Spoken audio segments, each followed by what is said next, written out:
दोस्तों देखिए कि कैसे आचार्य प्रशांत हमारी संस्कारी महिलाओं को बिगाड़ने का काम कर रहे हैं। एक बार जरा नजर मारिए। औरतों का शमशान घाट जाना क्यों वर्जित है?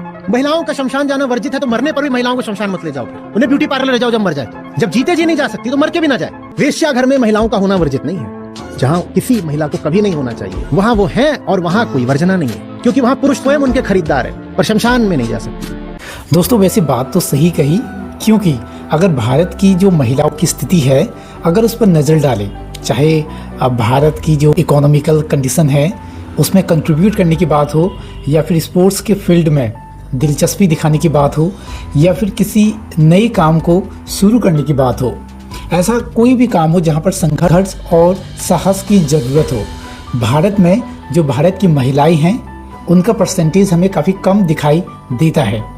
और इसकी जो मेन वजह है वो कहीं ना कहीं यही है कि हमने भारत की महिलाओं को, जो हमारे आसपास की महिलाएं हैं, उनको जो अस्तित्वगत सच्चाई है जो कि हम मौत, उससे कहीं ना कहीं दूर रखा है।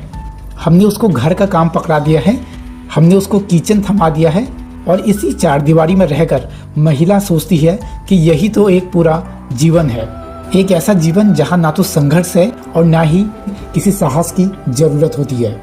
दोस्तों इसी कॉन्टेक्स्ट में एक बार आचार्य प्रशांत जी ने एक कहानी बताई थी जो कि मैं आप लोगों के बीच में रखना चाहता हूँ। ये एक बार एक व्यक्ति होता है जो कि जंगल में भटक रहा था, उसको नज़दीक की बस्ती की तरफ जाना था। तो जंगल के बीच में उसको एक व्यक्ति मिलता है, मतलब वह एक साधु था। तो वह उससे पूछता है कि भाई यह बताओ कि बस्ती किधर को है। अब होता ये है कि बस्ती होती है दाईं तरफ में, ठीक है। तो साधु ने बाईं तरफ बता दिया, और बाईं तरफ बस्ती नहीं थी बल्कि शमशान घाट था। अब जब व्यक्ति उस तरफ को आगे बढ़ता है तो वहां से कुछ समय बाद वापस आता है बड़े गुस्से में, और साधु से कहता है आपने मुझे शमशान घाट की तरफ क्यों पहुंचा दिया। तो साधु का जवाब आया कि भाई हमने तो लोगों को बसते इधर ही देखा है।